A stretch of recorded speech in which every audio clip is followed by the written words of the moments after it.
nè, chị đi đâu mà che mặt lạ hả chị Quỳnh? Lạ cái gì? Đẹp. Ok Đẹp. đẹp. Chị đi ăn đám cưới mà. Đây là người đẹp nhờ lụa đúng không? Ừ. Em đố chị nè, có một câu này quen lắm. Chị điền vào chỗ trống giúp em, xem chị có cập nhật được tình hình không nha. Trên đời này không có người xấu. Chỉ có người đẹp. Không Nói phải. Nói lộn. Chỉ có người không biết làm đẹp, phải không? Chưa chính xác. Chứ là cái gì? Trên đời này không có người xấu, chỉ có người chưa biết chỗ phẫu thuật thẩm mỹ. Chị thấy thì sao? Thật ra ngày hôm nay em muốn nói với chị về cái đề tài phẫu thuật thẩm mỹ.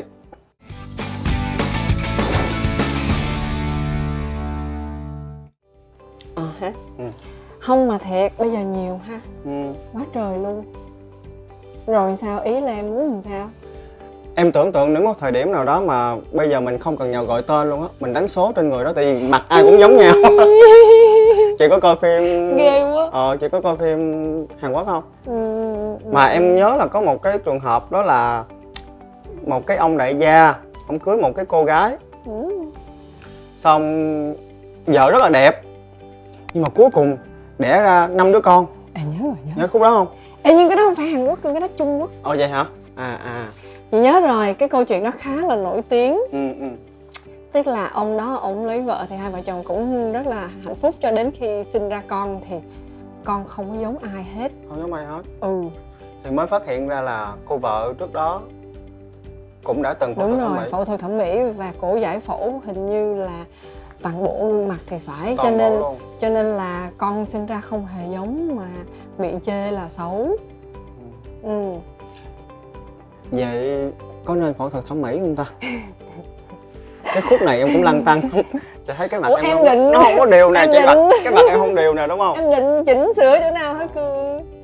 Thật ra thì chị nghĩ phẫu thuật thẩm mỹ nó cũng có cái lý do của nó. Tức là có lẽ là cái thời điểm mà cái ngành phẫu thuật thẩm mỹ nó ra đời á, có lẽ nó đang muốn áp dụng cho những cái trường hợp là người ta có những cái gọi là dị tật hoặc là họ bị tai nạn nè, họ bị mất đi những cái đường nét bình thường của họ thì họ muốn khôi phục lại những cái đường nét của họ. Thì đó là cái có lẽ cái cơ bản đầu tiên của cái phẫu thuật thẩm mỹ. Nhưng mà bởi vì những cái phẫu thuật thẩm mỹ họ làm rất là đẹp, họ làm rất là tốt, cho nên là sau đó là được áp dụng cho những cái sự thay đổi mà mình không còn thích nữa. Thì chị nghĩ nếu như mà nói về chức năng thì phẫu thuật thẩm mỹ ngày hôm nay nó cũng khá là rất là hiện đại và họ làm được rất là nhiều cái thay đổi chỉnh sửa mà mang lại cái sự thành công hơn cả mong đợi, đúng không? Đúng rồi, em thấy nó cũng tích cực chứ, đúng không? Thực ra thì nếu như công nghệ hiện đại và họ phát triển mạnh như vậy thì đó là một cái điều rất là tích cực mà. Họ có thể giúp được cho những người cần nó đạt được những cái kết quả mà họ mong muốn. Vậy là phẫu thuật thẩm mỹ cũng là một cách để mình yêu bản thân. Phẫu thuật thẩm mỹ thì làm cho mình tự tin hơn. Nếu như mà làm cho cái người mà chạy phẫu thuật thẩm mỹ mà họ cảm thấy tự tin hơn, hạnh phúc hơn, thật sự á nha, thì cũng có thể là yêu bản thân. Tuy nhiên cũng có mặt trái của nó nha. Mặt trái? Tại vì á, mọi người đang nhìn thấy là cái việc mà phẫu thuật thẩm mỹ hiện nay nó trở nên một cái việc rất là bình thường. Và đâm ra mọi người nghĩ rằng là nó chỉ là những cái tiểu phẫu đơn giản mà nhanh chóng thôi. Nhưng nếu mà mình đào sâu hơn thì mình sẽ thấy rằng là có rất nhiều ca bị dị dạng nè, và còn bị mất mạng nữa đó. Cho nên á, nếu mà gọi là yêu bản thân thì chúng ta sẽ phải quay lại cái nguồn gốc là tại sao mình muốn phẫu thuật thẩm mỹ. Thì em muốn đẹp hơn. Tại sao em muốn đẹp hơn? Vậy thì nếu như em đang có khuyết tật gì trên gương mặt của em không? Em đang có cái thiếu sót gì trên cái cơ thể của em không? Em đang có những cái tai nạn mà làm cho cái cơ thể của em nó không còn bình thường nữa không? Em không. Nhưng vấn đề ở chỗ là hiện tại bây giờ em chưa có thấy hài lòng, bởi vì em nghĩ là cái mũi nó phải cao hơn chút xíu. Rồi nếu mà xong cái mũi rồi em thấy còn gì khác chưa hài lòng không? Em thấy là ví dụ mắt của em mất bên to bên nhỏ này, em cũng nên làm cho nó đều lên.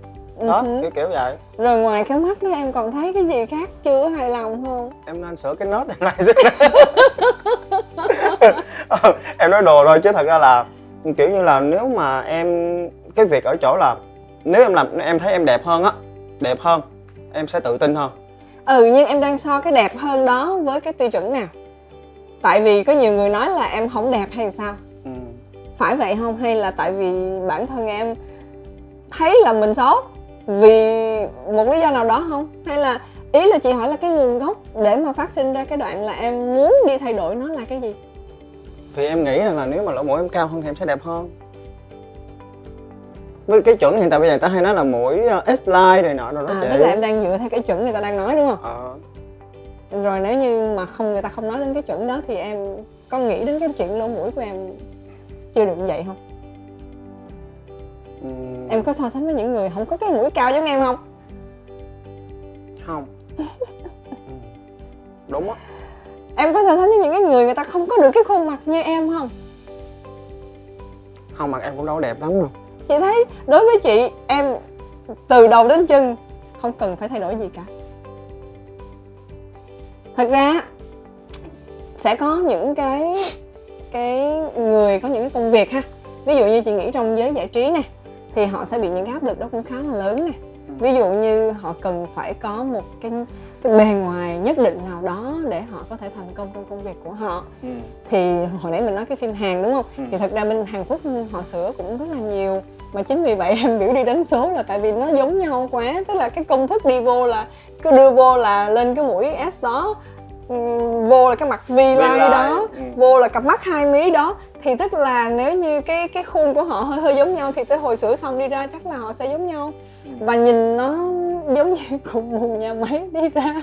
Không nha chị, nhưng mà hiện tại bây giờ người ta có cái câu đó là cái nhan sắc á nha, cái sắc đẹp của mình đó, nó cũng là một dạng tài năng á. Có nghĩa là mình đẹp thì mình sẽ gây được sự chú ý hơn cho người khác.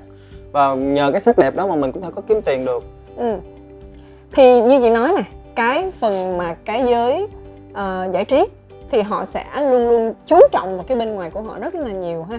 Cho nên đó là một cái áp lực cho những cái người làm trong cái công việc mà giải trí. Họ luôn luôn phải chú ý đến cái bề ngoài của họ và họ muốn thay đổi chỉnh sửa để giúp cho cái bề ngoài của họ làm hài lòng những cái đối tượng nhất định nào đó đang xem đài chẳng hạn, đang xem cái chương trình của họ hoặc đang theo dõi họ hoặc đang yêu mến họ chẳng hạn. Nhưng mà chị nghĩ nó cũng tùy văn hóa nha. Văn hóa là sao? Tức là tùy nơi, tùy nước á. Ví dụ như có thể là châu Á mình hình như phổ biến hơn, nhưng mà ở nước ngoài ví dụ như phương Tây á thì cái tỷ lệ, mình đang so sánh tỷ lệ thôi, cái tỷ lệ mà họ phẫu thuật thẩm mỹ thì thường là họ đến một cái độ tuổi là bắt đầu họ bắt đầu già đi trong cái, nếu như mình đang nói về cái ngành giải trí chẳng hạn, thì những cái diễn viên ca sĩ nổi tiếng thì họ sẽ dùng đến cái phẫu thuật thẩm mỹ khi mà họ bắt đầu cảm thấy nhan sắc của họ không còn như cũ nữa. Thì điều đó chị nghĩ cũng dễ hiểu thôi, bởi vì họ muốn lưu giữ được cái nét thanh xuân của họ. Nhưng mà đối với ở bên châu Á mình á, thì chị thấy là có những bạn đẹp sẵn rồi. Tức là thật ra bạn không phải là đẹp như hoa hậu đâu, nhưng mà chị thấy những cái nét bình thường của mình đâu có cái gì đáng phàn nàn đâu.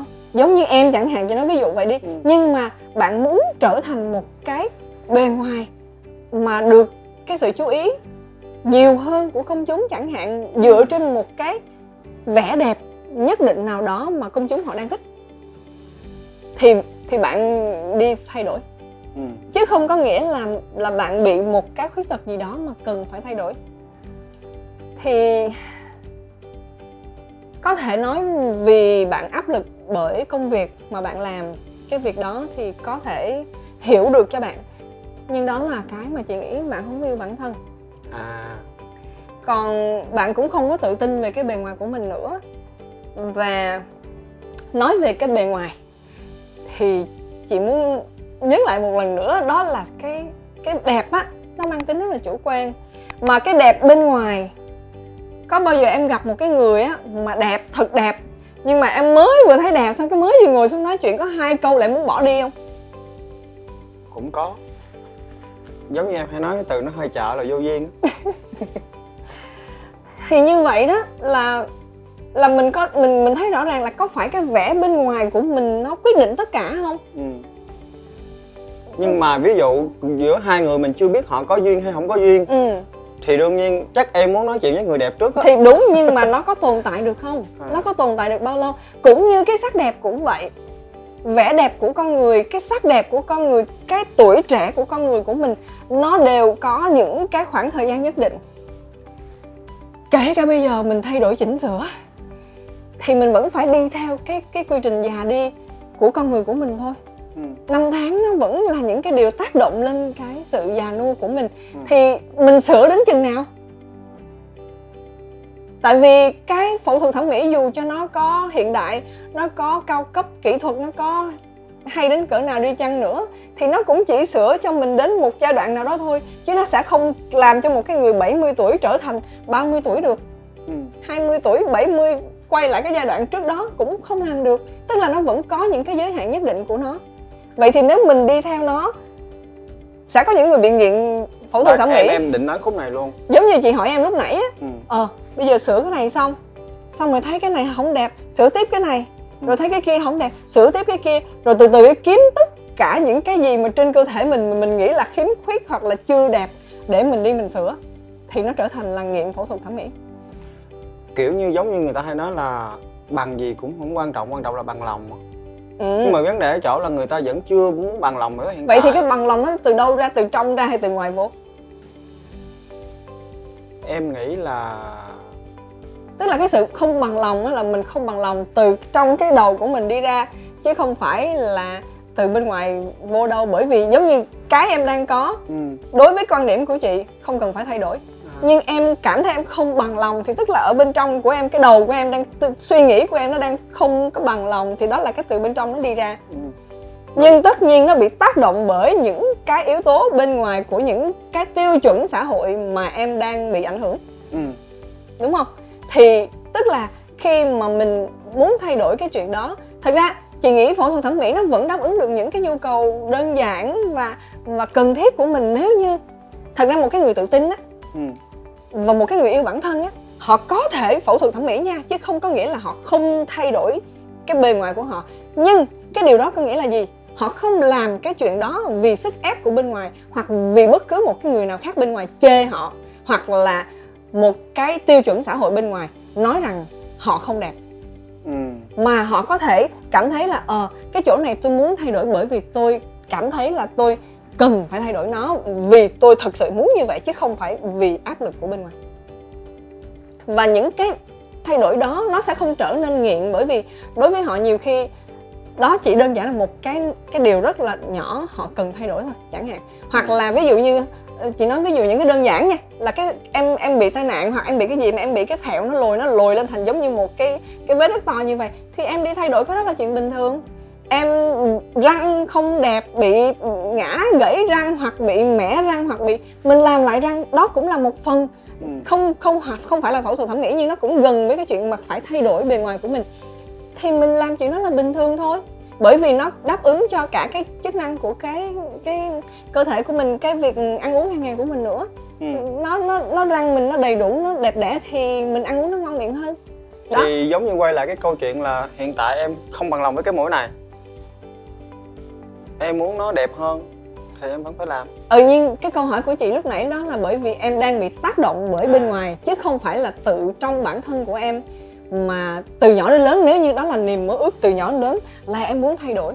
Hoặc chị nói ví dụ những người chuyển giới, đó là họ làm bởi vì họ muốn cơ thể của họ có một cái nhìn mà họ mong ước, đó là sự yêu bản thân. Chứ không có nghĩa là họ làm cái điều đó vì cái gì hết. Thì khi họ muốn thay đổi bởi vì họ đang muốn chính thức trở thành một cái giới tính mà họ mong ước từ lâu, chuyện đó là rất là bình thường. Và phẫu thuật thẩm mỹ có thể giúp cho họ làm được những cái điều đó rất là tốt luôn.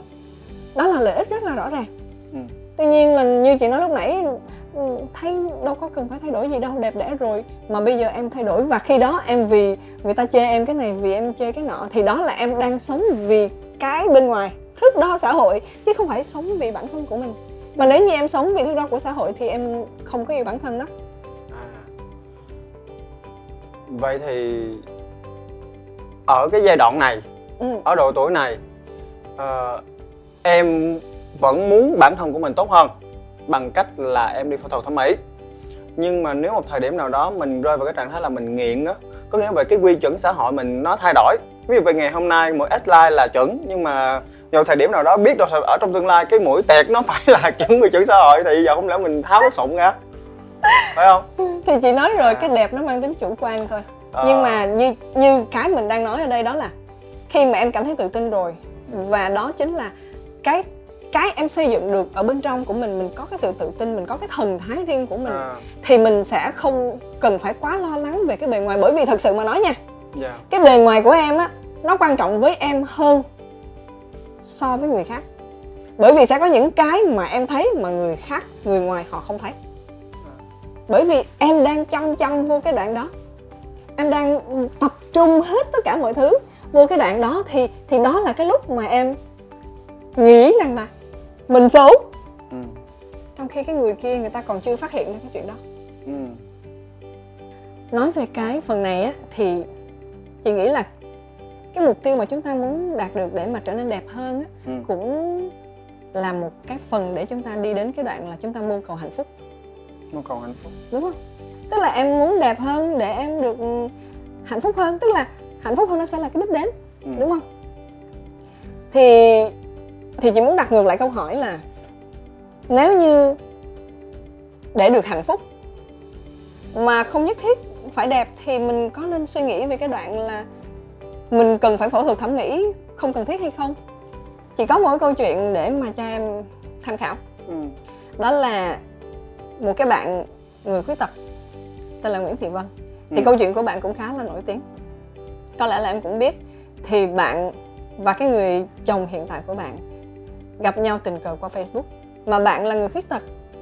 Và như chị nói rồi, nếu như em so sánh giữa những cái tiêu chuẩn xã hội thì cái vẻ bề ngoài của bạn chắc chắn sẽ không có nằm ở đâu trong bất cứ một cái tiêu chuẩn đẹp nào cả của xã hội. Đúng không? Vì bạn, cái năm bạn 31 tuổi thì bạn cũng rất là nhỏ, bạn chỉ có vài chục ký thôi. Bởi vì cơ thể của bạn không phát triển như bình thường. Nhưng mà chồng của bạn là một cái người hoàn toàn bình thường, và là một anh kỹ sư người Úc. Tình cờ nhìn thấy bạn trên Facebook, bị thu hút bởi cái nụ cười rất là tươi của bạn mà thôi. Và đó chính là cái bước đầu để sau này anh qua Việt Nam gặp gỡ bạn, và sau đó hai người trở thành vợ chồng và sống rất là hạnh phúc với nhau. Đó, thì như cái câu hỏi của mình là đang muốn là mình làm đẹp để làm gì? Thì mình muốn được hạnh phúc hơn. Nhưng có chắc chắn là mình đạt được hay không? Bởi vì nếu như những người khuyết tật họ với một cái bề ngoài bình thường của họ không giống như những người bình thường khác, họ vẫn được hạnh phúc, thì phẫu thuật thẩm mỹ có áp dụng cho trường hợp đó hay không? Em nói ở góc độ cá nhân xíu, không biết là có bị ném đá hay không. Nhưng vấn đề chỗ là bởi vì cái chị Vân này không có lựa chọn, chỉ không có lựa chọn là chỉ được nguyên vẹn. Mà em biết rằng nếu mà mình không biết là mình rơi vào hoàn cảnh như vậy mà phẫu thuật thẩm mỹ có thể giúp mình trở nên nguyên vẹn hơn, thì em nghĩ cũng là cách tốt hơn.